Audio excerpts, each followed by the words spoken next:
So hello folks, welcome to my channel review rowdy. I am your host and दोस्त कुशल नारसरिया। दोस्तों, आज मेरे साथ फिर से है मेरे को ब्रांडिंग पार्टनर चाय पकोड़ा प्रोडक्शंस के क्रिएटिव हेड मिस्टर विराग धूलिया।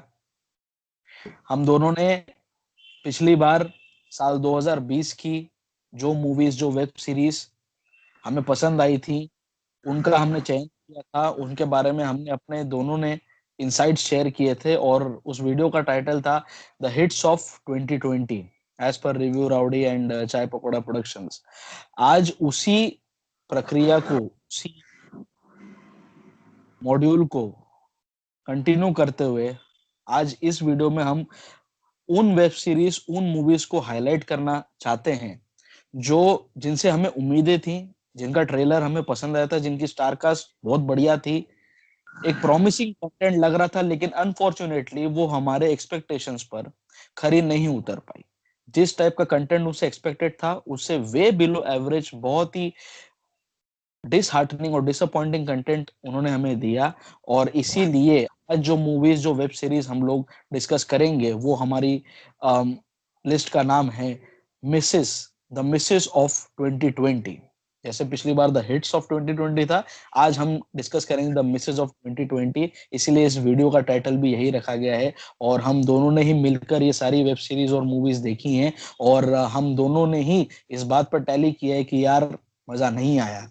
सो अब शुरू करते हैं इस वीडियो को। और इसमें पहला नाम है एक ऐसी वेब सीरीज का जिसके आते ही, जिसके अनाउंस होते ही तहलका मच गया था। इसमें बहुत सालों बाद स्क्रीन पर के मेनन थे। वेब सीरीज पहली बार बनाई गई थी नीरज पांडे के जरिए। नीरज पांडे ने पहली बार कोई वेब सीरीज बनाई, के मेनन को लिया, और ये वेब सीरीज बेस्ड थी पार्लियामेंट अटैक। ये तीन चीजें काफी थी इसकी यूएसपी कंसिडर करने के लिए, इसके लिए बाइट्स क्रिएट करने के लिए, इसके लिए हाइप क्रिएट करने के लिए। लेकिन जब डिज्नी प्लस हॉटस्टार पर ये वेब सीरीज रिलीज हुई in the name of special ops,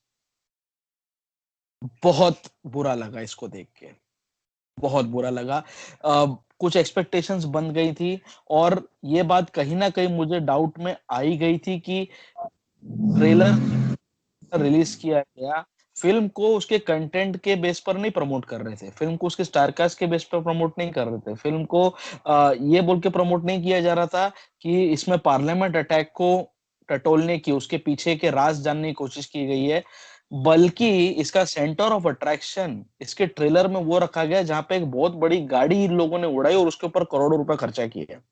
एक पूरी एसयूवी ब्लैक कलर की इसमें उड़ाई, वो ट्रेलर में वो सीन लाया। और ट्विटर पे फिल्म के मेकर से डिस्कशन कर रहे थे कि कितना हमने खर्चा किया और कैसे ये शॉट वन टेक में लेने की हमने कोशिश की।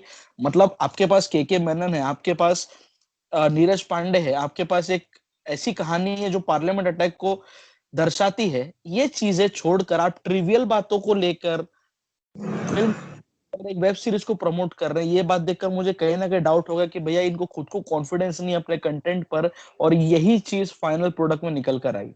लोगों ने बहुत तारीफें की, दूसरे क्रिटिक्स ने बहुत बोला कि क्या बनाई है, क्या बनाई, पर मेरे को तो बहुत फिसड्डी लगी। इतनी बोरिंग और इतनी बिलो एवरेज थी स्पेशल ऑप्स, इतनी प्रिडिक्टेबल थी जो मैंने एक्सपेक्ट नहीं किया था।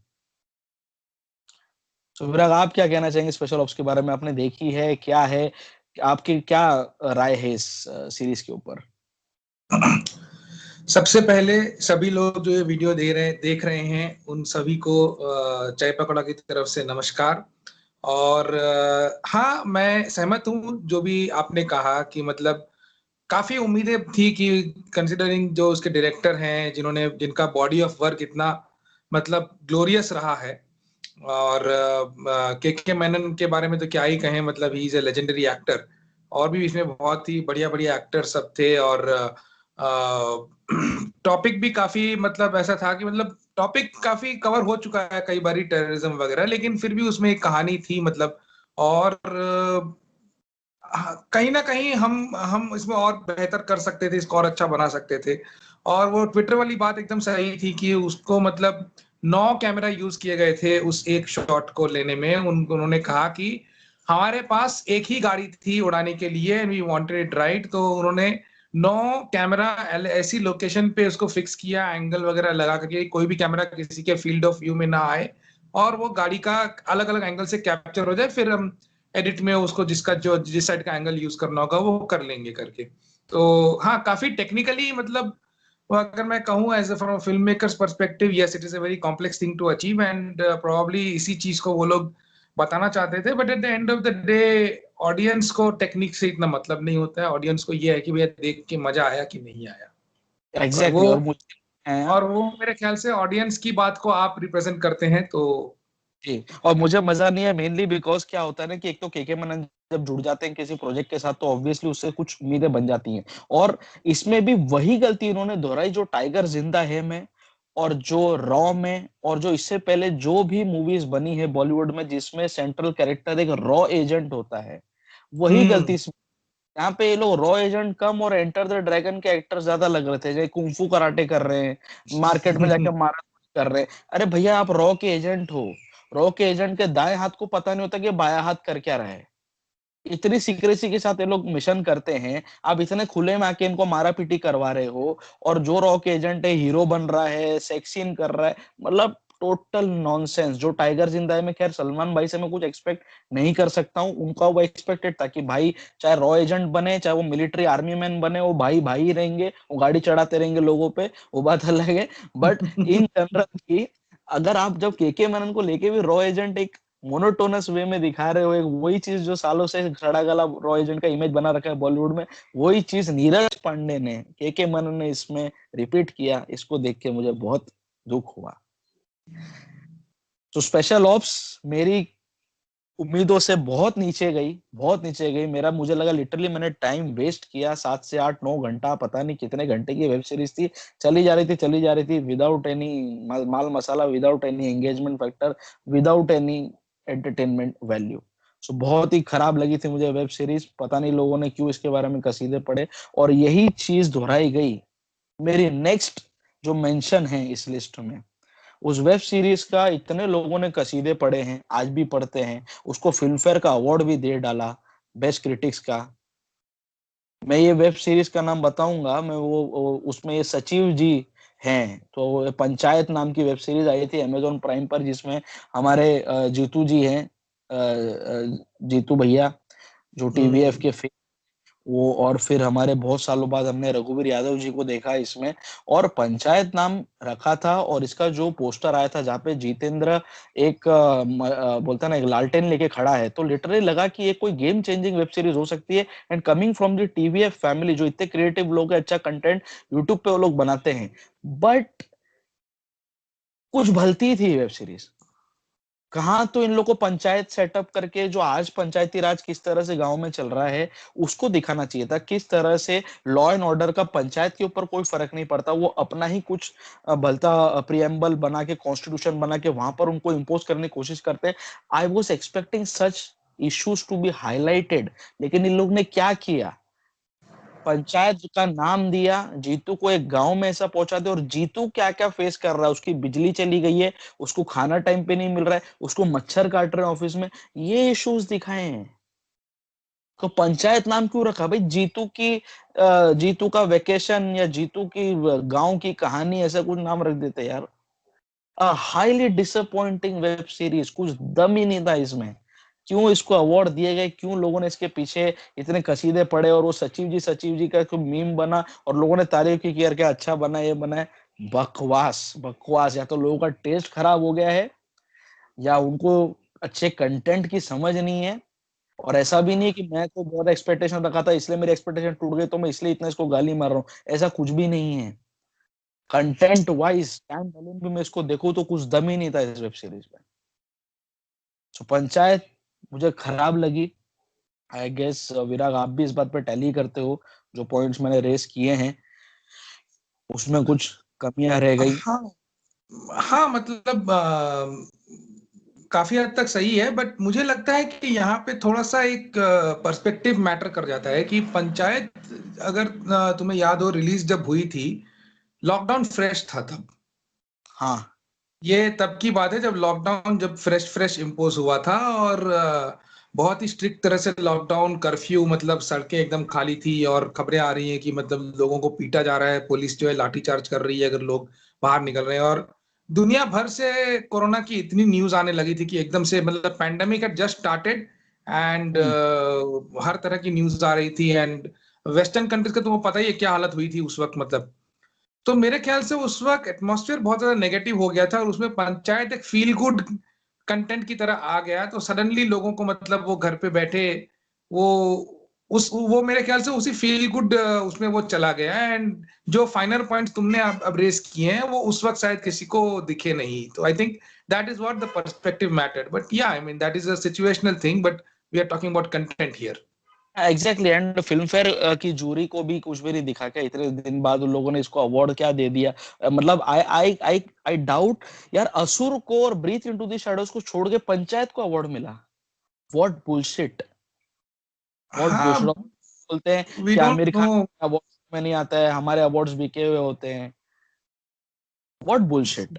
असुर को, ब्रीथ इनटू द शैडोज को छोड़ के, मसाफा मसाफा को छोड़ के आप ये पंचायत को अवार्ड दे रहे हो। सो वो चीज जो थी वो अनडिजर्विंग है, टोटली बकवास वेब सीरीज थी, मैं लिटरली गाली मारता हूँ इसको। और ऐसे ही एक दूसरा, इसका जो अगला मैं नाम लेने वाला हूं, इसने मेरा इतना दिल तोड़ा है दो रीजन की वजह से। एक तो मेरे ऑल टाइम फेवरेट एक्टर की आखिरी फिल्म थी। दूसरी, ये एक बहुत ही बढ़िया मूवी का सीक्वल था। वो हम्म। फिल्म इतनी बढ़िया थी कि वो फिल्म टैक्स फ्री हो गई थी जब रिलीज हुई थी, ज्यादा से लोगों तक पहुंची थी। उस फिल्म का नाम था हिंदी मीडियम, और उसका सीक्वल इन लोगों ने इतने बनाया अंग्रेजी मीडियम के नाम से। इरफान खान साहब की आखिरी मूवी, और टोटली डिसअपॉइंटिंग, टोटली डिसअपॉइंटिंग।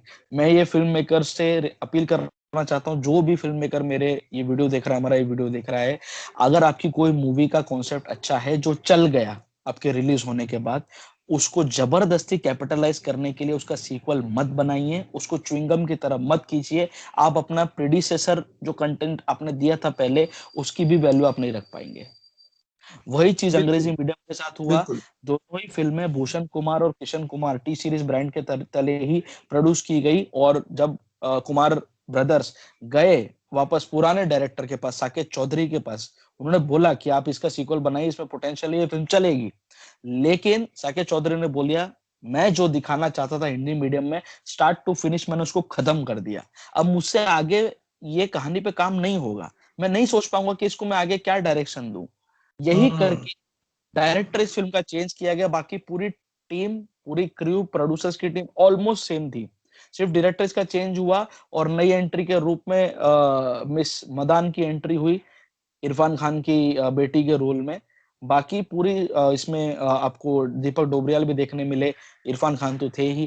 तो ये जो थे पूरी चीज वापस इन्होंने रिपीट की और कैपिटलाइज करने की कोशिश की, जिसमें लोग मार खा गए, कहानी में दम नहीं था, जबरदस्ती च्युइंगम की तरह इसको खींचा गया। और ऐसी इस मूवी की कोई जरूरत ही नहीं थी बेसिकली। मैंने अपने सपने में भी नहीं सोचा था कि हिंदी मीडियम का कभी जिंदगी में जाके सीक्वल भी आएगा। It was a perfect hmm. Movie. जरूरत है इसको आगे एक फ्रेंचाइज मॉडल में डालने की, क्या कहानी ऐसी बाकी रह गई जो आप इसको आगे और कंटिन्यू करना चाहते हैं? जब नहीं था तो फिर बनाने की जरूरत नहीं थी। दैट्स व्हाट बिल्कुल। I believe, that's what I believe.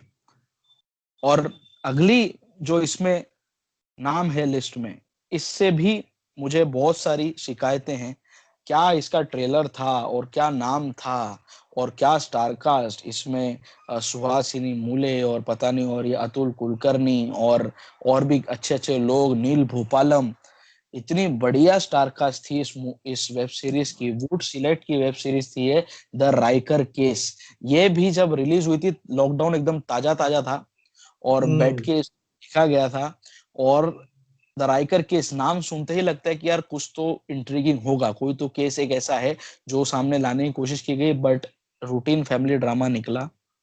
हम्म। जबरदस्ती प्लॉट्स डाले गए, कहानी जब पकड़ती है तब तक बहुत देर हो चुकी थी, और लास्ट एपिसोड में जो इंट्रिगिंग फैक्टर था, उससे पता चलेगा अभी जो सेकंड सीजन इसका आएगा उसमें लोग क्या करते हैं पता नहीं, बट पूरा फर्स्ट सीजन जबरदस्ती के सब प्लॉट, जबरदस्ती के प्रेमबाजी दिखाने के चक्कर में ये लोगों ने वेस्ट कर दी। और जो राइकर केस जो नाम से ये लोगों ने चालू किया था, इतना बिलो एवरेज कंटेंट दिया, apart from Atul Kulkarni and a couple of main lead actors, जितने इसके सपोर्टिंग एक्टर्स थे, इतनी घटिया एक्टिंग की उन लोगों ने, इतने सस्ते एक्टर्स उठाए गए थे, जिस वजह से इस पूरी सीरीज की बैंड बज गई। इसका डायरेक्टर ठीक नहीं था, कॉन्सेप्ट कुछ हद तक इनके पास अच्छा था, लेकिन सुधार की वहां जरूरत थी। अगर डायरेक्टर अच्छा होता, वो अच्छे कैरेक्टर्स का चयन करता, अच्छे एक्टर्स वो लेकर आता ऑन बोर्ड, और फिर वो एक अच्छी वेब सीरीज बना के देता। बट इस डायरेक्टर में, राइकर के इसके डायरेक्टर में ये पोटेंशियल नहीं थी। That is the reason.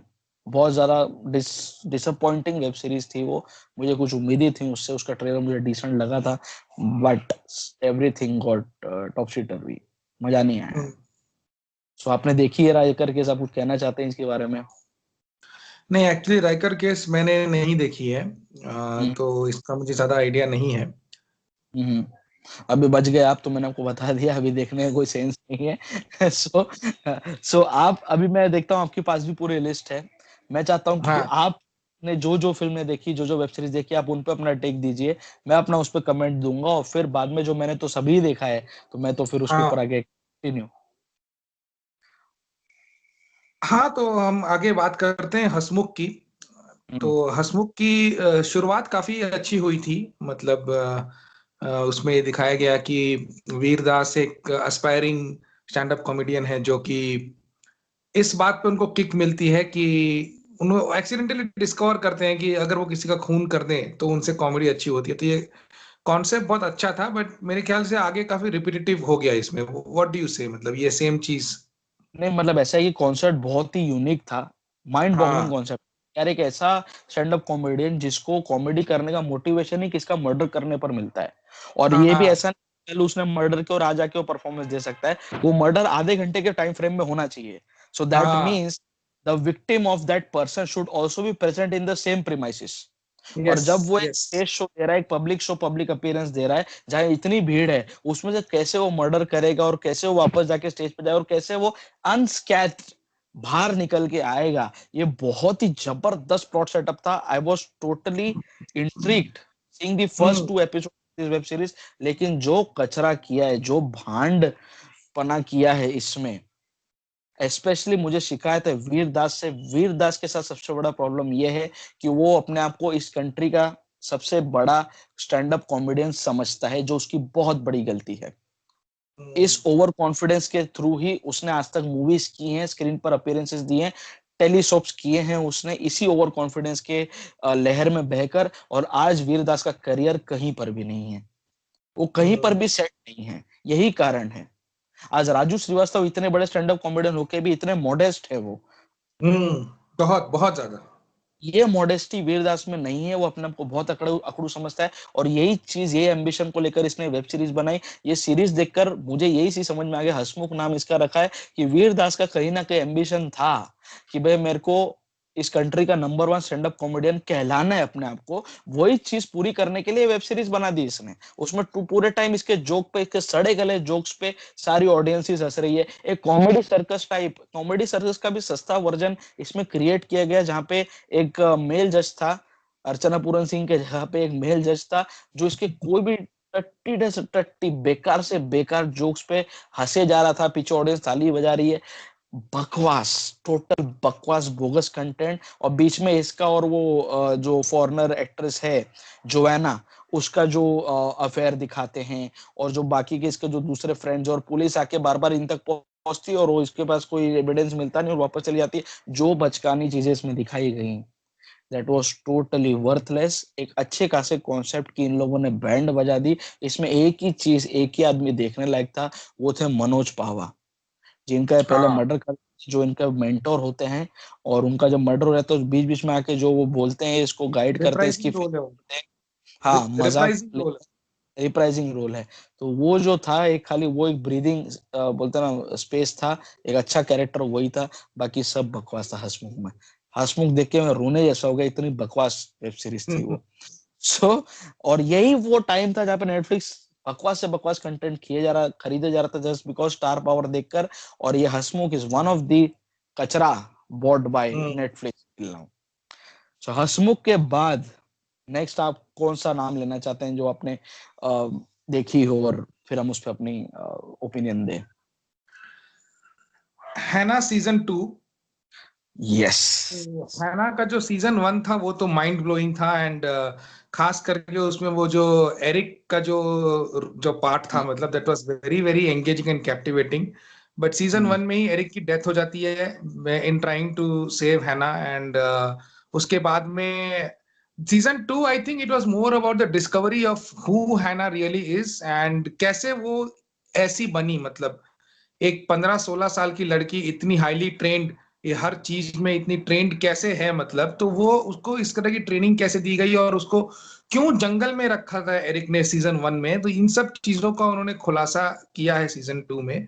But हाँ, कहीं पे वहां पे थोड़ी सी स्लो हो गई और फिर से पिकअप की सीरीज, तो इस तरह से एक वे एक ग्राफ था उसका हैना सीजन 2 का, जो मुझे लगता है। हैना का बराबर सही बात है। हैना का जो सीजन 1 था, it was high on emotions, high on action, high on content.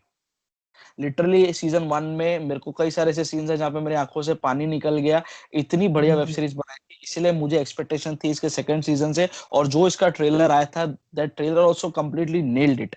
मैं जानना हम्म। चाहता था वो जो डिटेंशन सेंटर जहाँ पे एक्सपेरिमेंट हो रहा है बच्चों के ऊपर, उनका जेनेटिक म्यूटेशन करके, तो हम्म। वो हम्म। में क्या काम होता है आगे, एक बच्चों को किन पर्पस के लिए, किन कारणों के लिए तैयार कर रहे हैं, और ये एक्सपेरिमेंट किस हद तक सक्सेसफुल या अनसक्सेसफुल हो रहा है, मुझे जानना था। और हैना के सीजन 2 से मुझे एक्सपेक्टेशन थी, और कुछ हद तक ही ये एक्सपेक्टेशन मीट हो पाई। स्टार्टिंग के 4 से 5 एपिसोड मुझे ध्यान है, ये लोग ने सिर्फ हैना की इंटरनल बॉन्डिंग पर टाइम वेस्ट किया। जिस टीम के साथ ये डेप्यूटेड थी, वहां पे और भी लड़कियां थी जो इसकी जैसी थी, उसमें ये लोग के बीच में जो झगड़े चल रहे हैं, जो इनके टिफ चल रहे हैं, उस पर कोई जरूरत नहीं थी। उस पर आप 15-20 मिनट का कंटेंट दिखाइए, बॉन्डिंग दिखाइए और खत्म करो उसको। जो मेन आपका जो कोर इशू है, जो मेन इंटेंशन है वेब सीरीज बनाने का, आपको वो दिखाना है कि इनको किन चीजों के लिए तैयार किया जा रहा है, व्हाई देयर आर बिल्कुल। Certain mutations been made. आखिर पर्पस क्या, जो लास्ट में खुलता है कि एक लिस्ट ऑफ इंडिविजुअल्स है जिनको मरवाना है इनको, इनके थ्रू, ताकि लड़कियों पे कोई बोलते हैं ना शक नहीं करेगा। और जिस तरह हाँ। की कॉम्बैट ट्रेनिंग इनको दी गई है, तो they are very fierce and very fast in hmm. Escaping from anywhere and anybody. So ये जो चीज थी, ये बाद में जाके जो सेकंड पार्ट होता है ना, जो टोटल 8-9 एपिसोड थे, उसमें से जो 4 एपिसोड तो वेस्ट कर दिए, लास्ट जब 5वें एपिसोड से जब पकड़ती है, और जो मेलिसा विगलर का जो कैरेक्टर है वो जब आता है सीरीज में, हम्म। और किस इनके बीच में जो पहले नोशंस थे और बाद में जो चीजें हम्म। इनके दिमाग प्रोसेस में चेंज होती है, तब जाके मजा आया हैना के सीजन 2 का। और अब मुझे इसके सीजन 3 से उम्मीदें हैं, क्योंकि अब मेरिसा विग्नर और हैना दोनों एक दूसरे के पास से पूरी तरह से वाकिफ हैं। दोनों को मालूम है कि दोनों का इस सीरीज में होने का, इस सेंटर में होने का क्या कारण है, क्या इंटेंशन है, और अब जाके आगे किस प्रोग्रेसिव वे में अपने पावर्स को, अपने उस इंटेंशन को अंजाम देते हैं, ये देखने वाली चीज होगी। और हैना के सीजन 3 में मैं यही चीज चाहता हूँ, मेकर से यही मेरी अपील है कि जबरदस्ती मत खींचो। हैना के सीजन 2 का टेक्निकली आपके पास सिर्फ 4 से 5 एपिसोड लायक ही कंटेंट था, आपने जबरदस्ती 8 से 9 एपिसोड बनाने के चक्कर में टाइम वेस्ट किया स्टार्टिंग में। This should I not be think the वो केस।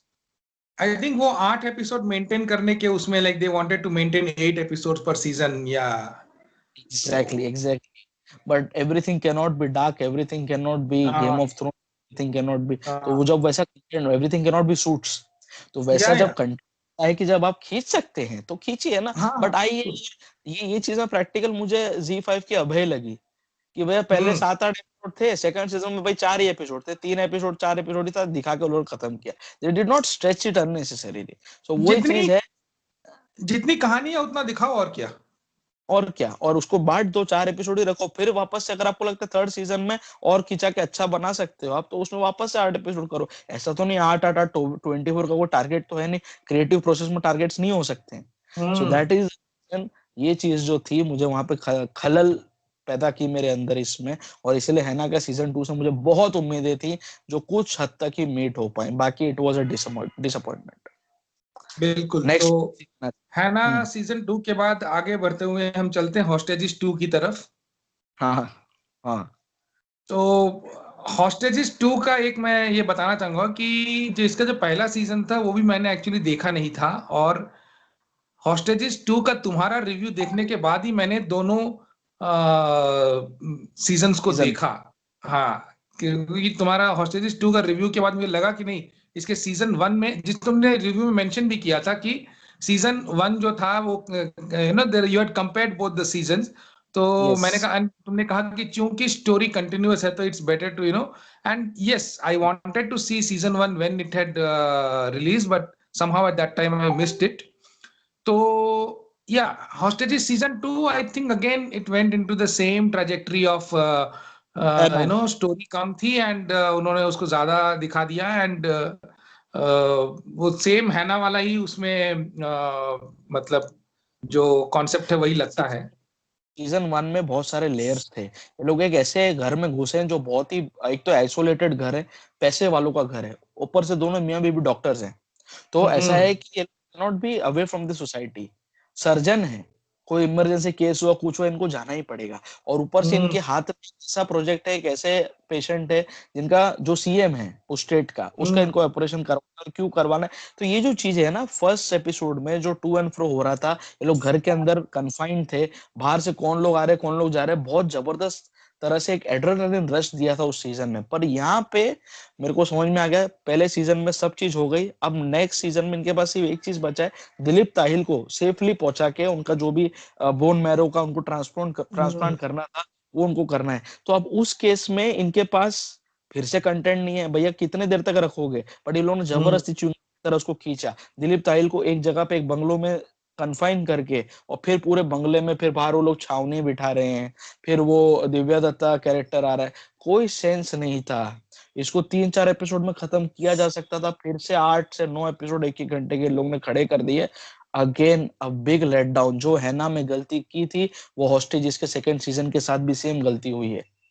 3-4 एपिसोड में खत्म करना चाहिए था इनको, बिल्कुल जबरदस्ती बिल्कुल। खींचे कोई। और मुझे लग गया एक स्टेज के बाद इनके पास भी आगे कुछ दिखाने के लिए है नहीं, तो ये भी समझ में आ गया कि एक सैचुरेशन पॉइंट आ गया है। अब ये लोग सिर्फ सब प्लॉट्स में घूम रहे घूम रहे घूम रहे, मेन प्लॉट इनका हम्म। खत्म हो गया दिखा। हम्म। सो दैट वाज बहुत प्रॉब्लम। सारे और अभी हम्म, बहुत सारे सब प्लॉट चालू कर दिए थे जो आगे कहीं कंक्लूड नहीं होते हैं या मेन ट्रैक में जुड़ते नहीं, कुछ नहीं होता है and it just started अनरावलिंग। I think specially जब वो, मतलब पूरी रात का ही वो चलता है ना, कि वो पूरी रात को ही उन्होंने 12 एपिसोड में डिवाइड किया है, तो रात के 1 बजे से 4 बजे तक का जो बीच में जो घटनाएं घटती हैं, हाँ जो एपिसोड 7, 8, 9, 10 में आती है, वो मतलब ऐसा ही लग रहा था कि ये किधर जा रहा है मतलब। हाँ, कुछ कोई सेंस नहीं था, कोई सेंस नहीं था। और इतने बड़े, जब इनको समझ में आ गया कि भाई सामने जो अंदर है वो डॉक्टर्स है, और ये मतलब ये लोग कोई ऑपरेशन करना चाहते हैं, तुमसे मेडिकल इक्विपमेंट्स बनवा रहे हैं, ये लोग टेररिस्ट नहीं है, कोई बड़ा बम धमाका नहीं कि आसपास तुम्हारे को टेररिस्ट एक्टिविटी का कोई भी न्यूज नहीं आई, तो तुम किस बात का तुम्हें डर है? घुसो और काम खत्म करो ना यार। तो मतलब ये भी बिल्कुल एक बिल्कुल। बोलते हैं बिलीवेबिलिटी फैक्टर नहीं था, जहां तो तुम इतनी बड़ी छावनी लगा दिए, और इतना बोलते हैं ना, इतना बड़ा आई डायरेक्शन थिंक की गलती वो कि छावनी वाला तो इन्होंने मनी हाइस्ट से उठाया है। हाँ नहीं एग्जैक्टली exactly। और इतना बोलते हैं ना, डायरेक्शन की गलती, इतना नरेशन में प्रॉब्लम, कि इतनी बेसिक सी गलती, जो छावनी जहाँ पे उन्होंने दिखाई, पूरे मॉनिटर्स लगा रखा है, समझ में आता है कि ये लोकेशन अलग है और वो बंगला अलग किधर है, ये तुमने अलग से सेट लगाया है। कुछ एक हाँ। तुम यार एक फुल फ्लैश्ड एक एक अबैंडन पड़े हुए सालों पुराने प्री इंडिपेंडेंस पीरियड के बंगले के बाहर, उस कंपाउंड में जहाँ पे फूल पत्तियां झड़ी हुई है, क्या वहां पे तुम एक फुल फ्लैश्ड हाई टेक बोलते हैं ना, पूरा एक पूरा रूम बसा सकते हो with in hmm. With in hours? Is it hmm. Possible? वो चीज हम्म। नहीं। और ये लग रहा था कि ये किधर और इधर शूट किए, सारे पार्ट इधर शूट कर लिए और बाद में खाली दिखा दिए इसके सामने, बट है नहीं कुछ और। तो ये जो प्रॉब्लम था, ये था, ये इसका डायरेक्टर में ही गलती है ये। और it was a highly disappointing web series, कोई जरूरत नहीं थी उसकी। It was like that. So next किस पे बढ़े? नेक्स्ट इस लिस्ट में, कोई नेक्स्ट है इस नहीं तो? लिस्ट में हमारे पास में है मिर्जापुर 2। ओह, बहुत लोग इसे और डिसएग्री तो मेरे ख्याल से ये अब एक कॉमन सा हो गया है कि मतलब सीजन 1 इन सबका बहुत ही मतलब धांसू रहा है, और ये लोग सीजन 2 में हर एक ने अपने सीजन 1 के सक्सेस को कैपिटलाइज करने के लिए उन्होंने ये बना दिया। सीजन 2 कंटेंट कम था, लेकिन उसको वापस से उतना ही लंबा लंबा खींच के, तो मिर्जापुर 2 भी मेरे ख्याल से 4 एपिसोड में खत्म हो सकती थी, उसको उन्होंने 10 एपिसोड बना दिए। एंड वही होता है जो बाकियों में भी हो रहा है कि मतलब पहले के एपिसोड्स में क्या हो रहा है आपको कुछ समझ में नहीं आ रहा है। और मेरे ख्याल से जो इसमें असली जो बदला लेना था वो तो बीना के कैरेक्टर ने लिया, बाकी तो सब पता ही नहीं क्या ही कर रहे थे, जो क्या कर रसिका रहे दुग्गल थे। ने प्ले किया था। हाँ, और जो स्टार्ट मैंने अपने रिव्यू में भी कहा था कि टोटल 10 एपिसोड थे, जिसमें से स्टार्टिंग के 5 एपिसोड टोटल वेस्ट थे। हम्म। जितने लोग स्क्रीन पे युवा युवती इनको दिखे, उन सबकी जोड़ी बनाई। वो प्रियांश पेनियुली का कोई कैरेक्टर का कोई सेंस नहीं था। ये भी ठीक हम्म। है, ये भी ठीक, मीम्स मटेरियल के लिए वो ठीक था।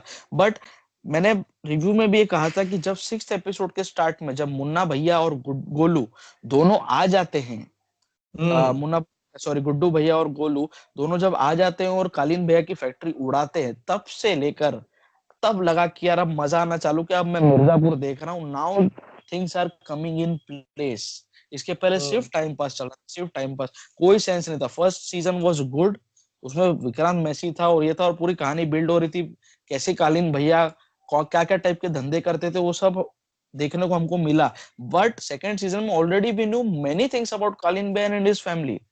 तो अब उसके हम्म। बाद अलग से 10 एपिसोड क्या दिखाना चाहते हो, और अभी भी कहानी खत्म नहीं हो रही है। चले तो सीक्रेट गेम्स हो गया कि बम फटा ही नहीं, राइट। लास्ट में भी तुम मुन्ना भैया को तुम मार दिए, और फिर उसको लेके वो उसका दुश्मन कालीन भैया को ले जाता है, और यहाँ पे मिर्जापुर की गद्दी पे हक जमाने के लिए तुम्हारे पास ये गुड्डू भैया आ जाते हैं। तो ये जो है ना, ये तुम गेम ऑफ थ्रोन्स नहीं बना रहे हो। तुम उस लेवल का कंटेंट पहले बनाओ, सोचो।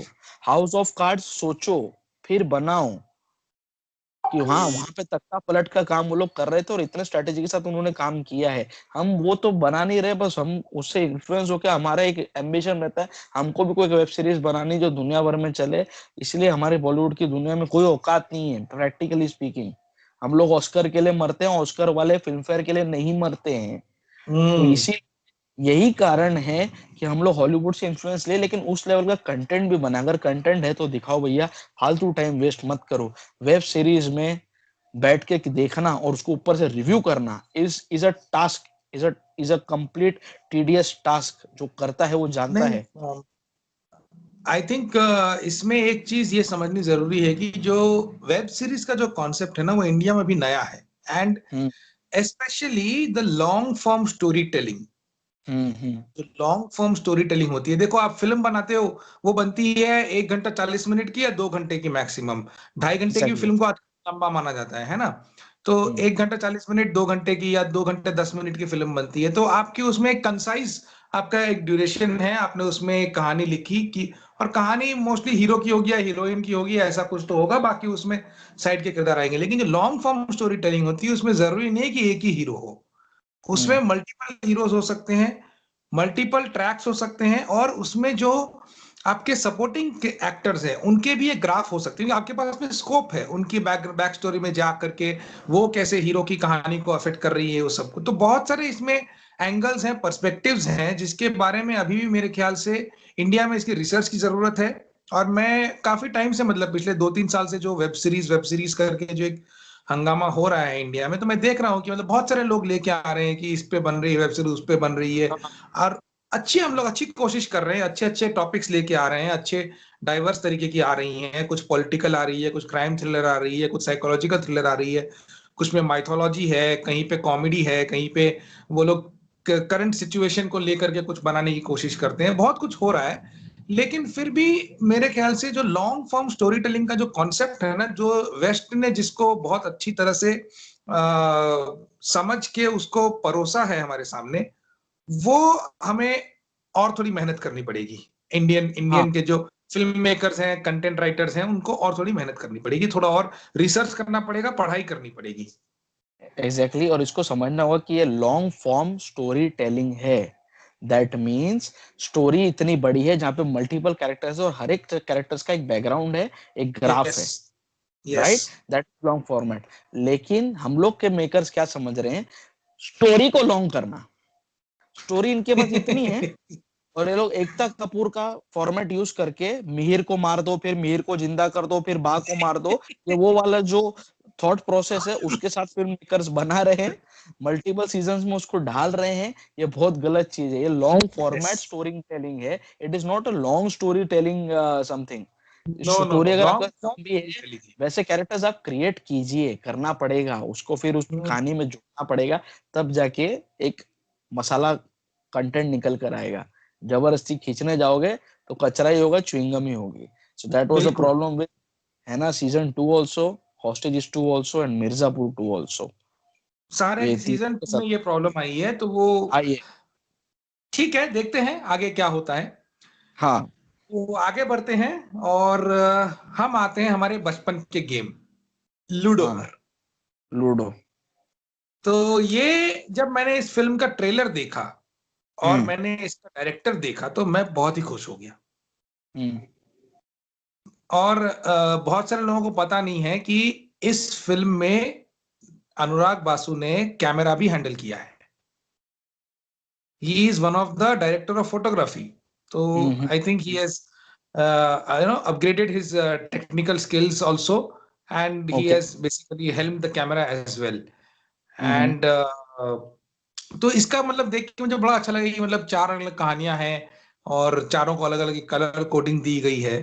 बट हम्म। आगे जाके मैं बहुत कंफ्यूज हो गया है मूवी में, मतलब कि फिल्म ये कहाँ जा रही है, क्या हो रहा है मुझे, मतलब इसमें 1 घंटे के बाद लगने लगा कि मैं अब कंफ्यूज हो रहा हूँ, तो मुझे लगा कि शायद मुझे ही फिल्म समझ में नहीं आई है। तो क्या तुम्हारा क्या कहना है इसके बारे में? देखिए, आपका जो परसेप्शन है अनुराग बसु के बारे में, ये बात अच्छी है कि वो कैमरा भी अभी हाथ में ले रहे हैं, कुछ अपना टेक्निकल अपग्रेडेशन कर रहे हैं। But I would beg to differ on this point because I must not say this against him because he is a cancer survivor. So we know that hmm. That is there. Hmm. उन्होंने fight hmm. किया है and he has sailed through it perfectly. लेकिन hmm. वो अनुराग बसु जिसने साया बनाई, जिसने gangster बनाई, जिसने और भी बेहतरीन life in metro life in बनाई, मेट्रो। वो कहीं गायब हो गया है यार। वो कहीं गायब हो हम्म। गया है। बर्फी उन्होंने बनाई थी इस फॉर्मेट में जहाँ पे एक्टर्स, मतलब बर्फी तो it's like it's semi Charlie Chaplin, वैसे हाँ हाँ। फॉर्मेट उन्होंने बनाई थी। चार्ली चैपलिन की सारी हिस्ट्रोनिक्स उसमें कॉपी किए थे। बट उसके बिल्कुल। बाद जग्गा जासूस और उसके बाद लूडो, वो मतलब Anurag Basu curious case of Benjamin Button होते जा रहे हैं। वो रिवर्स में उग रहे हैं लिटरली। उनका जो बचपना है, जो उनके खेलने की इच्छाएं थी, जो कहीं ना कहीं कुंठित रह गई, वो अपने स्क्रीन पर वो लेकर आ रहे हैं, जो बहुत बुरी बात है। ये कोई भी ऑडियंस को अपील नहीं करेगी ये चीज। लूडो के बारे में इतने सारे आर्टिकल्स पढ़े हैं, they are people are considering it one of the finest movies coming out of 2020। घंटा घंटा I would say, because Ludo जब मैंने देखा, मुझे अनुराग बसु था और ऊपर से देखा यार, दम नहीं है ट्रेलर में भी, तब मैं समझ गया बचकानी हरकतें चल रही है तो वही होगा। बट लिटरली जब स्टार्टिंग के 45 मिनट्स तक मूवी देखा, मुझे लिटरली लगा मूवी कहीं तो जा रही है और इसके रिव्यू शायद सही हैं। बट 45 मिनट्स के बाद जो रायता फैलना चालू हुआ, जो सब प्लॉट्स आने चालू हुए, जो नर्स के साथ पंकज त्रिपाठी का चक्कर चालू हो गया, कहानी डायरेक्शन लेस हो गई।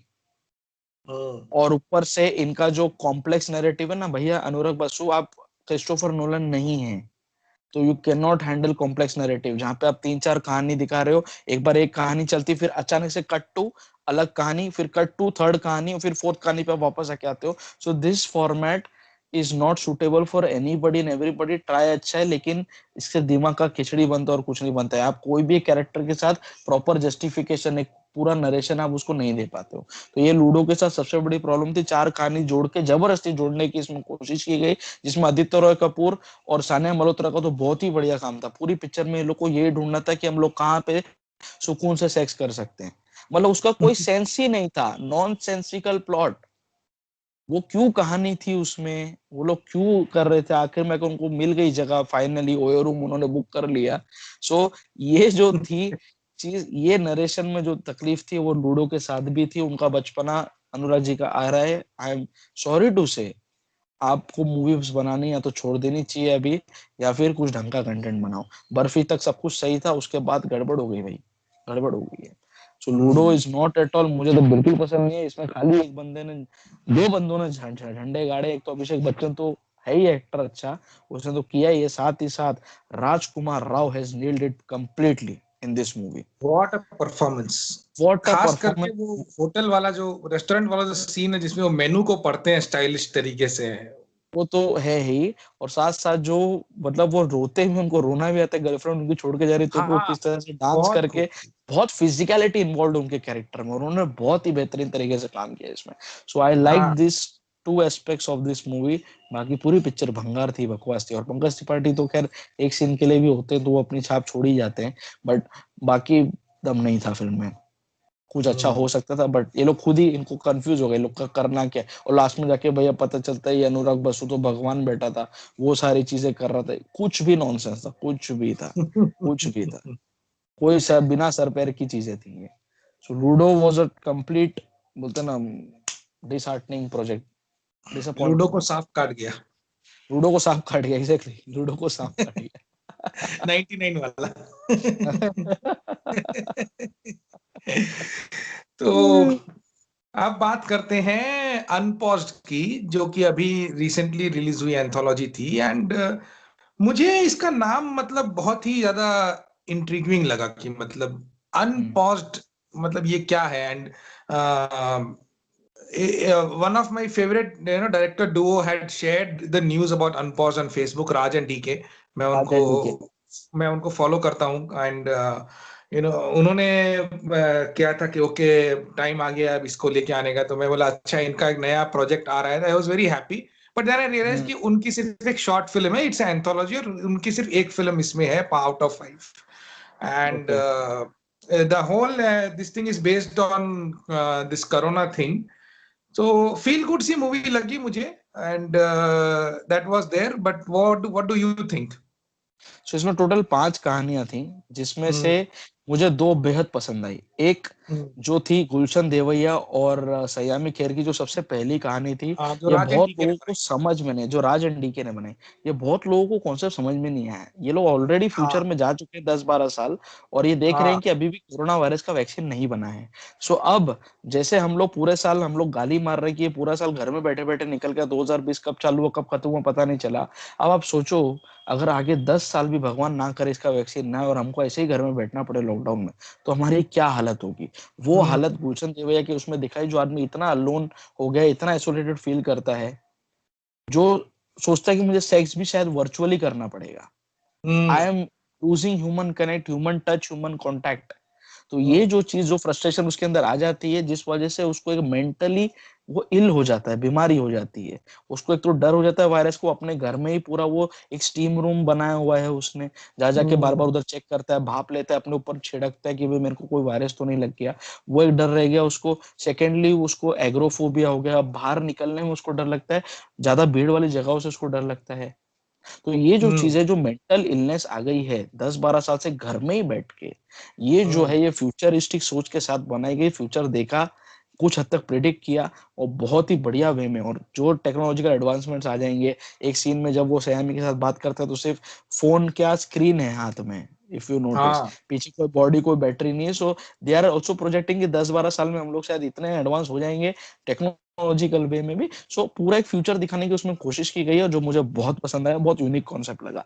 दूसरी जो कहानी इसमें मुझे पसंद आई वो थी रत्ना पाठक जी की, जो रिक्शे वाले के साथ उनकी जो बॉन्डिंग होती है, किस तरह से वो आगे बढ़ती है। रत्ना पाठक जी हिंदू है, रिक्शे वाला मुसलमान है, कैसे वो लोग साथ में ईद मनाते हैं और करते हैं, बहुत अच्छा, बहुत फील गुड के साथ। तो रत्ना पाठक जी वो वेटरन है, तो वो तो करेंगे ही अच्छा।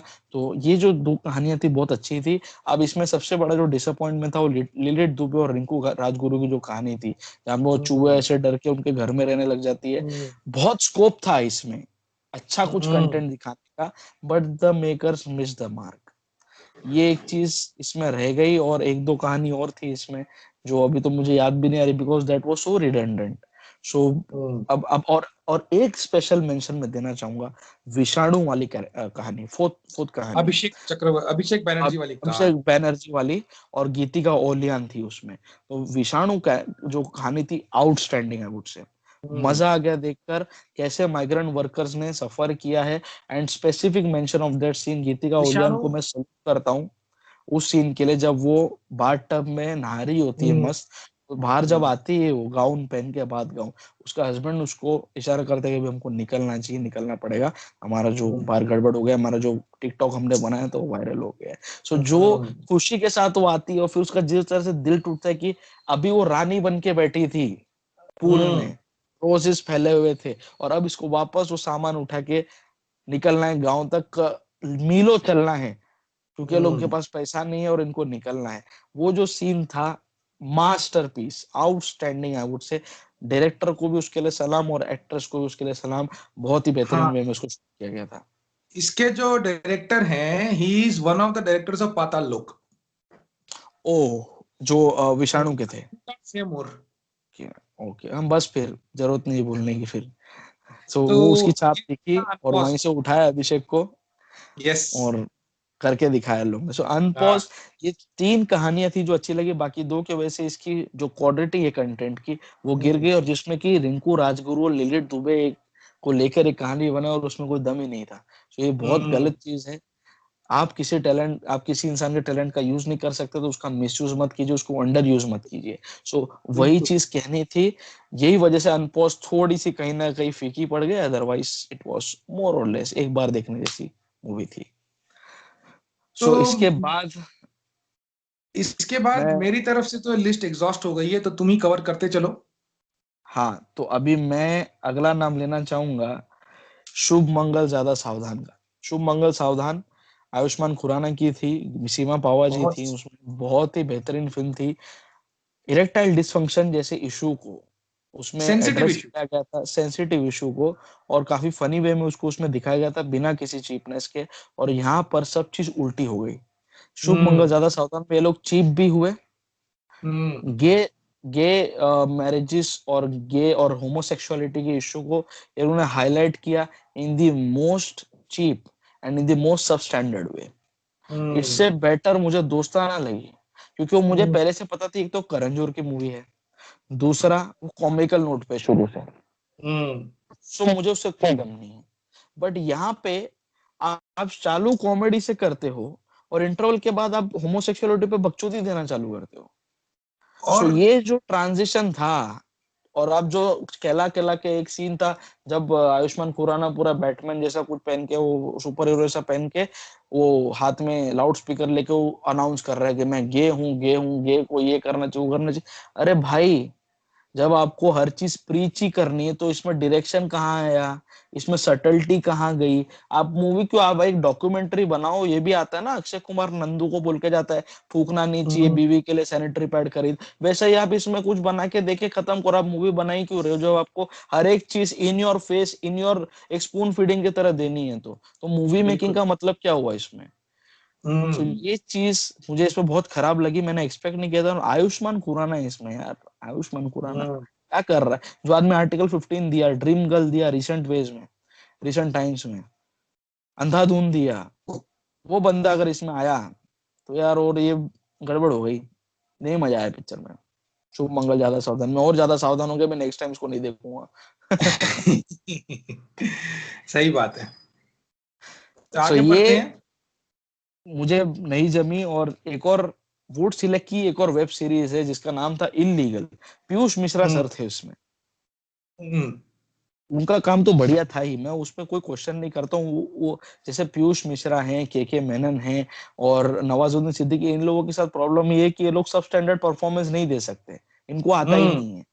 तो ये जिसमें भी जाएंगे, पंकज त्रिपाठी हैं, तो ये लोग जो है ना, ये जहां पे भी आते हैं ये लोग को अच्छा ही काम करना पड़ता है। ये लोग कैपेबिलिटी नहीं कि ये लोग कुछ सब स्टैंडर्ड करे। लेकिन जो बाकी के इसके कैरेक्टर थे, अक्षय ओबरॉय था, और इसमें हम्म। और भी लोग थे, वो क्रूक मूवी की हीरोइन थे, मेरे को नाम भी याद नहीं उसका, सोचो। सो नेहा वो जो शर्मा। नेहा नेहा शर्मा। शर्मा, नेहा शर्मा को तुमने मेन लीड दे दी, हम्म। वो भी एक कोर्टरूम ड्रामा। अरे भाई, तुमको मेन लीड कोर्टरूम ड्रामा में मीता वशिष्ठ है, थोड़ा सीनियर ले लेते, जिनका हम्म। कोर्टरूम ड्रामा में आदमी ऐसा चाहिए जिनकी कन्वर्सेशन स्किल्स, जिनका स्क्रीन प्रेजेंस बहुत कॉन्फिडेंट हो। तुम नल्ले लोगों को लेके तुम बनाओगे तो दिक्कत होगी। जो बड़े बड़े बाप पापा की परी बन के पैदा हुई हैं, बाप के पास बहुत पैसा है, और वो कियारा अडवाणी को तुम ले लोगे, तुम नेहा शर्मा को ले लोगे, वो आके वहां पे आके हुलू लुलू करेंगे, जज के साथ भी वो इतना स्टाइलिश वे में बोलते हैं ना, वार्तालाप करेंगी और बहसबाजी करेंगी। रियलिस्टिक एक्ट्रेस चाहिए कोर्ट रूम ड्रामा के लिए। Why can't we hmm. Understand, why can't we take references from Ek Ruka Hua Faisla, from article 15, from section 375? Section 375 में सामने ग्लैमरस हीरोइन नहीं रखी, रिचा चड्डा रखी अक्षय खन्ना के सामने, क्योंकि मालूम है ये औरत कर सकती है बहसबाजी इन द मोस्ट कन्विंसिंग वे। तो ऐसे लोग चाहिए। इसमें सबसे बड़ी गलती यही हो गई कि नेहा शर्मा को तुमने लिया, वो भी लीड रोल में, पूरी सीरीज उसके ऊपर बेस कर दी। इतनी इमेच्योर एक्ट्रेस के ऊपर कितनी फिल्में की है उसने, क्या देखा है जिंदगी में उसने। सो ये जो है पॉलिश नहीं थी, गलती यहाँ पे हुई। पीयूष मिश्रा सर वेस्ट हो गए इसमें, अक्षय ओबरॉय वेस्ट हो गया। अक्षय ओबरॉय को इसमें काम करने को बेचारे को इतना नहीं मिला, तो उसने बदला लिया फ्लैश में, और फ्लैश में झंडे गाड़े उसने। सो वैसी वाली चीज हो गई। So but both are good actors. Neha Sharma को इसमें से हटा दो और कोई अच्छे एक्टर्स दिया तो शायद इसका नरेशन थोड़ा और इम्पैक्टफुल होता, but they miss the mark. वो लोगों ने कोशिश की इंडियन वर्जन ऑफ सूट्स बनाने की, कई जगह पे मुझे उसके रेफरेंसेस दिखाई दिए, लेकिन ये लोग फेल हो गए भैया। सूट्स है, तुम नहीं हो, हमारा भी बॉलीवुड का भी वो लेवल नहीं हुआ है। तो हम लोग को एक तो कॉपी भी नहीं करनी चाहिए, कॉपी कर रहे हो तो फिर उसकी इज्जत मत निकालो, बस वही वाली बात है। ये इलीगल में सबसे बड़ी गलती थी। और इसके बाद वुड सिलेक्ट की ही, वुड सिलेक्ट ने लास्ट ईयर असुर खरीदी बस। बाद में इन्होंने रायकर केस में रायता फैलाया, इलीगल में रायता फैलाया, और अभी इसकी जो अगली वेब सीरीज है उसका नाम था द गॉन गेम। जब द गॉन गेम रिलीज हुई, उसके ट्रेलर के पहले चर्चा हो गई, कई सारे आर्टिकल्स ब्लॉग्स लिखे गए इसके ऊपर कि लॉकडाउन के बाद, लॉकडाउन में बनी हुई ये सबसे पहली वेब सीरीज है। तो लोगों को वो चीज का इसमें बोलते हैं ना, एक इंट्रीगिंग फैक्टर आ गया कि देखे तो सही कि लॉकडाउन में शूटिंग कैसे की इन लोगों ने। तो फिर हमने देखा कि ये कहानी भी शुरू होती जनता कर्फ्यू के टाइम से, और फिर आगे जाके लॉकडाउन होता है, और सारे कैरेक्टर्स वर्चुअल एक दूसरे से कनेक्टेड है। एक कोई भी आदमी एक दूसरे के सामने नहीं है, सब वीडियो कॉल के थ्रू ही डायलॉग्स बोल रहे हैं, एक दूसरे के साथ इंटरेक्ट कर रहे हैं। उसमें भी ये लोगों ने कोशिश की एक मर्डर मिस्ट्री बनाने की, जो स्टार्टिंग के 3-4 एपिसोड तक तो ठीक लगी, शायद 4 ही एपिसोड थे, ज्यादा थे नहीं, 2-3 एपिसोड तक ठीक लगी, लेकिन लास्ट एपिसोड में फिर से रायता फैल गया। वुड सिलेक्ट का प्रॉब्लम ये है कि ये लोग अच्छे एक्टर्स के साथ खराब काम करते हैं। इसमें संजय कपूर, इसमें संजय कपूर था। ये लोग कॉन्सेप्ट्स अच्छे लेते हैं, कैरेक्टर एंसेंबल इनका हमेशा अच्छा होता है, लेकिन इनकी वेब सीरीज खराब होती है, बहुत सब स्टैंडर्ड अर्जुन क्वालिटी को, माथुर बी थे। ग्रेड की क्वालिटी होती है। अर्जुन सो माथुर। अर्जुन माथुर था, और इसमें संजय कपूर था, श्रिया श्वेता पिलगांवकर थी, श्वेता त्रिपाठी शर्मा थी। श्वेता त्रिपाठी शर्मा थी। तो इतने अच्छे एक्टर्स होके इतनी खराब वेब सीरीज उन्होंने बनाई, ये चीज देखकर मुझे दुख हुआ।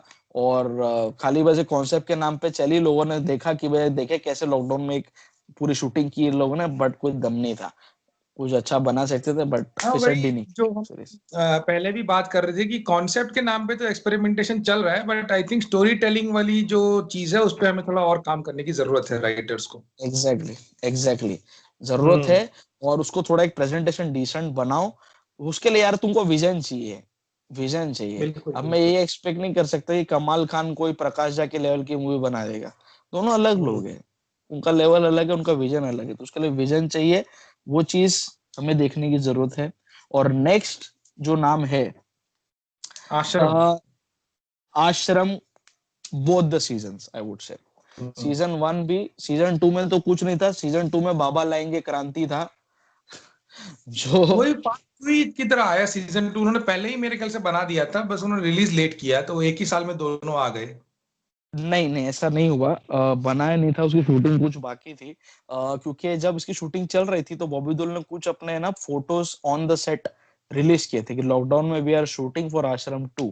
सो कुछ शायद बाकी थी, मैं आपकी तरह से पूरी तरह डिनाई नहीं करता हूँ, कुछ 7-8 एपिसोड थे इसके लेकिन भी। जितनी और जल्दी आ कुछ, गई मेरे ख्याल से इतना सारा कंटेंट इतनी जल्दी बन नहीं हाँ सकता, तो थोड़ा हाँ, सा ही बाकी होगा। बाकी होगा। और प्लस मैं क्या बोल रहा हूँ कि कंटेंट पे मेहनत ही कहाँ की। हम्म। सेकेंड सीजन में पूरे उसमें ये खाली बार बार जा जाके, जो टिंका सिंह के नाम का जो कैरेक्टर है, जिसका ना किरदार अध्ययन सुमन ने किया था, उसके साथ ही हम्म। हर जगह घूम के खाली शोज कर रहा है, और ये एक ही गाना सब जगह गा रहा है, बाबा लाएंगे क्रांति। तो इसमें मेहनत क्या की, हर हम्म। हर 10 मिनट बाद ये आ जाता है बाबा लाएंगे क्रांति। अरे भाई कुछ भी नहीं था, कुछ भी नहीं था। 4-5 एपिसोड तक तो टोटल नॉनसेंस था, सिर्फ सेक्स चलता था या बाबा लाएंगे क्रांति चलता था। त्रिधा चौधरी और इसके बीच के सेक्स सीन्स काफी हॉट शूट किए गए थे, काफी स्टीमी थे, और वही चीज चली, और ये चीज मैंने प्रकाश झा सर से एक्सपेक्ट नहीं की थी। और आश्रम का फर्स्ट सीजन भी that was very much influence from the chief of Dera Sacha Sauda. जो राम रहीम सिंह इंसान है, मैंने अपने रिव्यू में भी बोला था, उसकी जो कीड़े कांडी है, जो तरह के केस उसके ऊपर चलते हैं, उसी को रेफरेंस बनाकर ये वेब सीरीज बनाई गई है। सिमिलर टाइप का रिलेशन, सिमिलर टाइप के इंसिडेंसेस इसमें दिखाने की कोशिश की गई है। तो फर्स्ट सीजन मोर और लेस ठीक था, सेकेंड सीजन और ज्यादा क्वालिटी गिर गई, but I can not expect respectable content from MX player. Main reason being it's a free viewing OTT, इसका कोई पेड सब्सक्रिप्शन नहीं है, तो वो लोग भी हाँ, कंटेंट पे क्यों मेहनत करेंगे, क्यों वो असुर और ब्रीथ इनटू द शैडोज जैसी कंटेंट लाने की कोशिश करेंगे। जो चल सही रहा है बात। चलने दो, लोगों को सेक्स देखना है देखेंगे, लोगों को गाने बजाने क्राइम देखना है तो दिखाएंगे, उनका भौकाल देख लो, और एक थी बेगम देख लो, सब में वही चीज है।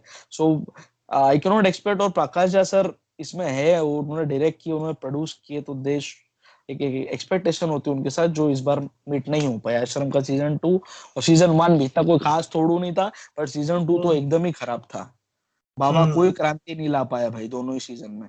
सो ये इशू था इसमें। और नेक्स्ट जो एक हमारी अगली दोनों एंट्री हाँ, हैं, ये दोनों की दोनों ही नेटफ्लिक्स द्वारा लाई गई हैं। लाई गई है दोनों की तो दोनों। पहली है पहला नाम उसमें डॉली किट्टी और वो चमकते सितारे। सितारे। तो ना तो इसके सितारे चमके, ना डॉली किटी इस मूवी के बाद दिखाई दी, हम्म, बस खाली चमकते रह गए लोग जो देख रहे थे, भाई मैं क्या देख रहा हूँ, मैं चमका ही नहीं मेरे को ये पिक्चर क्या है। हम्म, आप सोचो, इस फिल्म में लीड एक्ट्रेसेस हैं Konkona Sen Sharma, national award winner actresses, hmm, Konkona Sen Sharma, hmm. Bhumi Pednekar, Vikrant Vikrant. Massey, Vikrant Massey, और इसकी डायरेक्टर और राइटर है Alankrita Srivastava, hmm, the writer of Lipstick Under My Burkha, the writer of many such respectable movies and dialogue writer of many other movies as well। अगर हम्म, उन्होंने writing करके, पहली बार उनका direction का ये वेंचर था, डायरेक्टोरियल डेब्यू था उनका, और टोटल नॉनसेंस। हम्म, इन लोगों ने, मुझे लगा कि अरे कोई प्रोग्रेसिव सोच वाली वुमेन दिखाएंगे, दोनों ही पढ़ी लिखी बताई इसमें, लेकिन दोनों का ही, भूमिका और कोंकणा का, पूरी मूवी में एक ही इंटेंशन रहता है, एक ही प्लानिंग रहती है, जीवन का एक ही लक्ष्य होता है कि ये लोग कब, कहाँ और किसके साथ सेक्स कर सके। हम्म। पूरी पिक्चर इसके आसपास बुनी गई, ना कोई स्टोरी नहीं, में कोई दूसरा लेयर था। हाँ। आई थिंक इसमें क्या है ना कि जो अभी एक सेक्शन आ गया है जर्नलिस्ट का, जिन लोगों ने मतलब ऐसा बना दिया है कि bold boldness is woman empowerment. तो वो हम्म उसी चीज को मतलब कि हाँ, अगर if you show a woman is sexually promiscuous तो वो एडवांस्ड है, वो मॉडर्न है। एंड उसी चीज को वो लोग फॉर्मूला की तरह हर जगह लगा के कर रहे हैं। तो मेरे ख्याल से मेकर्स का वो इंटेंशन नहीं होता है, लेकिन मीडिया उसको वैसा रंग दे देता है कि अरे ये तो मतलब इन्होंने बहुत ही बोल्ड बना दी, इसमें तो एम्पावर्ड वुमन दिखा दी। मेकर सिर्फ एंटरटेनमेंट के लिए डालते हैं, तो वो एक मेरे ख्याल से जो जर्नलिस्ट हैं वो भी इसमें थोड़ा सा उनको सेंसिटिव रहना चाहिए, उनको थोड़ा सोच समझ के लिखना चाहिए। बट अब जर्नलिस्ट तो जर्नलिस्ट ही हैं, हम जानते ही हैं वो कैसे होते हैं। नहीं, ये बात सही है, जो लिखेंगे, देखो जर्नलिस्ट क्या लिखेगा, जो देखेगा वो लिखेगा, उसमें थोड़ी अपनी खिचड़ी बनाएगा, ठीक है। बिल्कुल। लेकिन यहाँ पे अलंकृता क्या लिख रही है, क्या था हम्म, ये मूवी क्या थी। डॉली किटी और वो चमकते सितारे, दोनों बहनें होती हैं, कजिन सिस्टर्स हम्म, होती हैं, और दोनों का हम्म। पूरे टाइम एक ही डिस्कशन चलता है, हाँ। पूरे टाइम एक ही इंटेंशन रहता है। कभी वो हम्म, स्विगी वाले के साथ सेक्स कर रही है, कभी वो विक्रांत मैसी के साथ सेक्स कर रही है। चल क्या रहा है भाई फिल्म में, और कुछ करना ही नहीं है इनको, कोई दूसरा हम्म, टॉपिक ही नहीं है। जो थोड़ी बहुत जो दूसरे डायलॉग्स होते हैं, वो उनके माँ के साथ इंटरेक्शन होता है, उसमें भी वो झगड़ा करते हुए दिखाते हैं उनको। तो जो इन लोग हम्म, के जहाँ पे मोमेंट्स हैं, जहाँ पे मेजोरिटी डायलॉग्स है, सब कुछ everything revolves around there sex life. So what is, hmm, जिंदगी में और कुछ है ही नहीं। सो ये हम्म, चीज अगर बी ग्रेड का कोई आदमी बनाता, तो मैं एक्सपेक्ट करता हूँ वो यही, ये रेशमा की जवानी टाइप कोई चीज उसने बना दी। लेकिन this project is held by Alankrita Srivastava, hmm, executed by Konkona Sen Sharma. यार ऐसे हम्म, लोग, कोंकणा स्क्रीन प्ले तो नेशनल अवार्ड लेके ही जाती है जब वो एक्टिंग करती है। वो जब डायरेक्टर की कुर्सी पे बैठती है, तो डेथ इन द गंज जैसी मास्टरपीस भी बना सकती है वो। और व्हाट अ फिल्म। टैलेंट की कमी कहाँ है। और जब इतने हम्म, टैलेंटेड लोग एक प्रोजेक्ट के लिए लोग आ रहे हैं, और ये लोग ने स्मार्ट गेम खेला, लॉकडाउन का बहाना बना के पिक्चर बनी हुई हो नेटफ्लिक्स को बेच दी, क्योंकि थिएटर में आती तो पिक्चर नहीं चलती, उसका कोई ऑडियंस क्राउड पुलिंग मूवी नहीं थी ये, तो वैसे भी कोई दम नहीं था, और ऊपर से it was a highly disheartening movie. I did not expected this from Alankrita Shrivastava, I am sorry. So ये है सेकंड। अगेन नेटफ्लिक्स कचरा, गार्बेज। सीरियस मैन सिर्फ नवाजुद्दीन सिद्दीकी को लेके खरीद ली इन लोगों और ने, नासिर नासिर जैसे एक्टर। नासिर जैसे एक्टर। और जब ये मूवी रिलीज हुई, जब ये इसका प्रमोशन हुआ, तो कोई तो बुक है सीरियस मैन नाम की, उसको प्रमोट किया गया कि इसके ऊपर बेस्ड है, तो अब कोई नॉवेल को आप मूवी में तब्दील कर रहे हो, उसमें भी नवाजुद्दीन सिद्दीकी है, नासिर साहब। तो यार एक्सपेक्टेशन तो बन गई, लेकिन क्या था ये मूवी भी, क्या था। एक बच्चा जो फेक इंटेलेक्चुअल कैपेबिलिटीज पोजेस करता है, वो अपना को आइंस्टाइन बताता है, उसका बाप उसको आगे बता बता के कैपिटलाइज करता है। ये चीजें अर्ली 90s में, शायद ये जब बुक लिखी गई थी वो टाइम पे प्रेवलेंट होगी, आज कौन सी बड़ी बात है भाई। आज कहाँ ऐसे लोग हैं। आज जरा सा कुछ होगा, कोई ऐसा कंप्यूटर के सामने उसको टेस्ट कर देगा, सोशल मीडिया पे टेस्ट कर देगा, वो आदमी वहीं पे फिसड्डी हो हाँ, जाएगा। पता लग जाता है। पता पता लग लग जाता जाता है। है। आज दुनिया खुली हुई है भाई, सोशल मीडिया से सब लोग सब जगह कनेक्टेड है, तो 2 मिनट हम्म में पता चलता है। और आप आज के जमाने में इसको ढाल के आप मूवी बना रहे हो, और उसमें कोई दम नहीं हो, बच्चा भी इतना नल्ला पिद्दी सा था कि मतलब हम्म कुछ दम नहीं था। क्या पिक्चर थी, क्यों बनाई, किस लिए बनाई, नवाज भाई ने क्यों ली इसको, क्या मालूम। Total waste of time, total waste of time. Serious man मैं खुद देख के सीरियस हो गया कि मैं क्या देख रहा हूँ, क्यों देख रहा हूँ भाई, क्या चल रहा है ये। तो ये थी। और अब इसमें एक और बहुत ही मंजे हुए कलाकार की movie, web series actually, Naxalbari. Hmm Rajeev Rajeev Khandelwal Rajeev को I Khandelwal. I highly respect his talent. वो मेरे one of the favourite actors है, उनकी मूवी का मुझे हमेशा इंतजार रहता है, और वो कभी हम्म मुझे निराश नहीं किया आज तक। चाहे आमिर में हो, चाहे वो अतीत में हो, हमेशा वो फैंटाबुलस परफॉर्मेंस देकर निकले हैं। इस बार हम्म नक्सलबाड़ी में भी उन्होंने अच्छी परफॉर्मेंस दी, लेकिन नक्सलबाड़ी जब आई और राजीव खंडेलवाल थे, तो मुझे लगा कि यार कुछ ये लोग अच्छा नक्सलियों को लेकर कुछ अच्छा अनअर्थ करेंगे, कुछ आज से पहले कोई पर्सपेक्टिव जो नहीं शेयर किया गया वो शेयर करेंगे। बट रूटीन ड्रामा था। इससे बेटर हम्म नक्सलियों पर अगर आपको कोई मूवी देखनी है, तो आप प्रकाश झा की चक्रव्यूह देखो, आशीष विद्यार्थी की लाल सलाम देखो, रक्त हम्म चरित्र देखो, ये लोग सब नक्सलाइट के इश्यूज पर ही मूवीज है। सो ये बहुत ही हम्म बढ़िया कंटेंट वाली मूवीज है, बहुत ही उम्दा कंटेंट है इनका। और नक्सलबाड़ी ने यही मार खा गया, कंटेंट के नाम पे वही रूटीन चीज थी इनके पास। और इसमें जो शाइन करके एक्टर आए थे, वो थे शक्ति आनंद।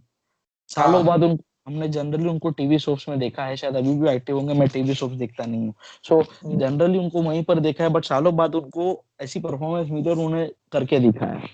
वो नक्सली ग्रुप के मेन लीडर थे, हेड थे। बहुत अच्छा काम लगा उनका। बाकी राजीव खंडेलवाल इसमें वेस्ट हो गया, और वो पूरी वेब सीरीज ही वेस्ट थी, कुछ भी ऐसा इसमें नया ऐसा था नहीं जो हमने इससे पहले नहीं देखा था। So that hmm I don't expect with Rajiv Khandelwal, और वही चीज यहाँ पे गड़बड़ हो गई। Z5 पे आई थी ये नक्सल बड़ी रिसेंटली रिलीज, 1-2 महीने पहले ही आई थी ये। और अगेन अब मैं आता हूँ इस पे, क्रिमिनल जस्टिस पे। क्रिमिनल जस्टिस में मैंने रिव्यू किया था बहुत रिसेंटली, मैंने इसका रिव्यू रिलीज किया था। इसके टोटल 8 एपिसोड थे, और स्टार्टिंग के 4 एपिसोड से मुझे शिकायत है, 5वें एपिसोड से पकड़ती है, और वाकई एक रिस्पेक्टेबल कंटेंट है देखने लायक। लेकिन स्टार्टिंग के 4 एपिसोड रोहन सिप्पी ने डायरेक्ट किए हैं, और उन्होंने बहुत ही इजी काम किया। एक हसीना थी और प्रोवोक्ट को उठाया और खिचड़ी बना के हमारे सामने रख दिया, कोई मेहनत नहीं की, कुछ नहीं की। और एक सीन तो संजू का भी उठा के डाल दिया इसमें, जो फेमस जो कम्बोर्ड में से गंदा पानी आता है टॉयलेट में से, वो हम्म सीन एज इट इज उठा के इसमें डाल दिया। तो रोहन सिप्पी जी से मैं एक्सपेक्ट भी कुछ नहीं करता हूँ। एक फ्लूक में उनसे टैक्सी नंबर 911 जैसी अच्छी फिल्म बन गई, बाकी ब्लफ मास्टर और अभी वो वकालत फ्रॉम होम उन्होंने घटिया कंटेंट ही बनाया है। तो वो अपने पिताजी सिप्पी जी का नाम बर्बाद कर रहे हैं, तो उनको ऐसा नहीं करना चाहिए। और अच्छा कंटेंट उनको लेके आना चाहिए, अगर नहीं है तो प्लीज मत लेके आइए, और कॉपी पेस्ट का काम मत करो, बस वही बात है। आपने प्रोवोक्ट और एक हसीना थी को उठा के बस कॉपी पेस्ट किया। That was the worst thing of criminal justice second season. इसका फर्स्ट सीजन अच्छा था क्योंकि उसके डायरेक्टर तिग्मंशु धुलिया थे, तो वो अच्छा सीजन था। और ये सीजन के 4 एपिसोड अगर हटा दो, और 5th एपिसोड से जब आशीष विद्यार्थी की एंट्री होती है, और जब मीता वशिष्ठ का कैरेक्टर सेंट्रल फोकस में आता है, तब जाके ये वेब सीरीज अच्छी बनती है, देखने लायक बनती है। Otherwise criminal justice season 2 is little below average than the previous season. So ये थी हमारी लिस्ट जो मिसेस ऑफ 2020 थे, जिनसे हमें कुछ उम्मीदें थी। इसमें मैंने सड़क 2 का नाम नहीं लिखा है, कुली नंबर 1 का नाम नहीं लिखा है, the fabulous lives of Bollywood wives, Shakuntala Devi, ऐसी सब फिल्मों के, घटिया फिल्मों के मैंने इसमें नाम नहीं लिखे, क्योंकि उनसे हमें कोई एक्सपेक्टेशन थी भी नहीं। ये वो फिल्में थी जिनसे हमें एक्सपेक्टेशन थी, इसकी स्टारकास्ट अच्छी थी, या तो इसका प्लॉट अच्छा था, या तो इसका डायरेक्टर अच्छा था, या तो इसका स्टोरी बोर्डिंग जो थी, जो ट्रेलर था एटलीस्ट वो अच्छा था। बिल्कुल, बट कुछ जो इनसे उम्मीद थी जो कहीं ना कहीं खरी नहीं उतर पाई। फाइनल प्रोडक्ट इनका बिलो एवरेज था, हमारे एक्सपेक्टेशंस को मीट नहीं कर पाया। दैट इज द रीजन ये सारी मूवीज, सारी वेब सीरीज इस लिस्ट में कंसिडर की गई है। अब हमने हिट्स और मिसेस तो कवर कर दिए पिछले साल के, कुछ फिल्में और वेब सीरीज अभी भी ऐसी बाकी हैं जो इन दो लिस्ट से थोड़ी स्टैंड आउट करती है। ना हम उसे पूरी तरह हिट बोल सकते हैं, ना उसे फिसड्डी बोलकर उन्हें दरकिनार किया जा सकता है। तो ये हमारे एक नेक्स्ट फीचर हम रिलीज करने वाले हैं, अगला वीडियो होगा उसका, उस वीडियो का टाइटल होगा द स्पेशल मेंशंस ऑफ 2020। बिल्कुल, तो उसमें हम उन मूवीज और वेब सीरीज का मेंशन देंगे जिनसे हमें कोई एक्सपेक्टेशन नहीं थी, हमको पता भी नहीं था कि ये आने वाली है, बस ये आई, हमने देख ली बिना किसी एक्सपेक्टेशन का और ये हमको पसंद आ गई। तो ये वो वाली चीज हो गई। तो ये स्पेशल मेंशन की जो लिस्ट है, जो हमने बैठ के साथ में क्यूरेट की है, तो ये हम आपके साथ साझा करेंगे हमारे अगले वीडियो में, at the same place, on the same channel. Virag, आप कुछ एनक्लोजिंग नोट, कुछ कहने, कुछ कहना चाहते हो इसके बारे में तो आप कह सकते हैं, then otherwise will close this video. नहीं बस थैंक्स टू यू, तुम काफी मेहनत करके इतना कंटेंट देखते हो और हमारे सामने ये रखते हो कि भैया कौन सा कंटेंट अच्छा था, कौन सा नहीं था, कहाँ पे इम्प्रूव किया जा सकता था। तो मेकर्स भी देखेंगे इस वीडियो को and hopefully they will all learn something. So we'll just यही continue with the intention work that we are doing and है। we'll meet you again in the special mentions video. Exactly यही हमारा intention है। हम किसी makers के यहाँ पे खिल्ली उड़ाने नहीं आए हैं, किसी का मजाक नहीं उड़ा रहे हैं, ना किसी को हम डिटेस्ट कर रहे हैं। हम उनको बता रहे हैं कि आपने एफर्ट लिया लेकिन गलत लिया, आप गलत डायरेक्शन में चले गए, आप में पोटेंशियल है तभी आप फिल्म मेकर हैं, नहीं होता तो आप एडी होते, आप कैमरामैन होते, आप स्पॉट बॉय होते। लेकिन ये बात है कि आपने अगर जो विजन लेकर चला है, तो आपको ये भी देखना है कि ऑडियंस भी आपके विजन से टैली कर पा रही है कि नहीं। यही चीज हमने दिखाई, और हमने as a layman terms, as an audience, हमने कैसे उसको परसीव किया और कौन सा कंटेंट हमें खराब लगा, खराब एज इन जो हमारी एक्सपेक्टेशंस पे मीट नहीं हो पाया, हमने आज वो डिस्कस किया है। सो आई होप हमारे सजेशन से क्यूज लेकर आप अपने अगले कंटेंट में सुधार जरूर लेकर आएंगे, और आप हमारे साथ जुड़े रहो, हमारे साथ कनेक्टेड रहो, हमारे चैनल पर आते रहो। नेक्स्ट वीडियो हमारा होगा स्पेशल मेंशंस ऑफ 2020, उसके लिए भी इंतजार करते रहो, बहुत जल्दी हम उसे रिलीज करेंगे। सो मेरे और चाय पकौड़ा प्रोडक्शंस दोनों के चैनल को सब्सक्राइब कर लो, हम दोनों के साथ जुड़े रहो। स्टे ट्यून, स्टे फिल्मी एंड स्टे राउडी।